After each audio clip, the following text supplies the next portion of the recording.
بسم اللہ الرحمن الرحیم۔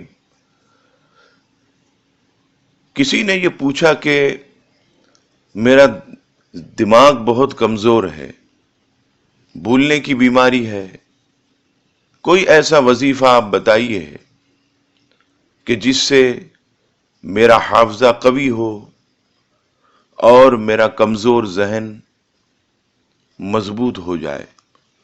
جواب سماعت فرمائیں، سورہ نساء کی آیت نمبر 113، وَعَلَّمَكَ مَا لَمْ تَكُنْ تَعْلَمْ وَكَانَ فَضْلُ اللَّهِ عَلَيْكَ عَظِيمًا۔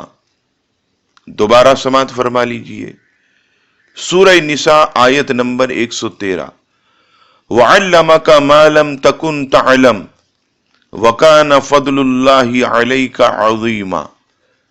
اس آیت کو 33 مرتبہ روزانہ پڑھ کر پانی پر یا کسی بادام وغیرہ پر دم کر کے اگر کھا لیا جائے تو انشاءاللہ بھولنے کی بیماری سے نجات ملے گی اور آپ کا ذہن جو ہے وہ مضبوط ہو جائے گا۔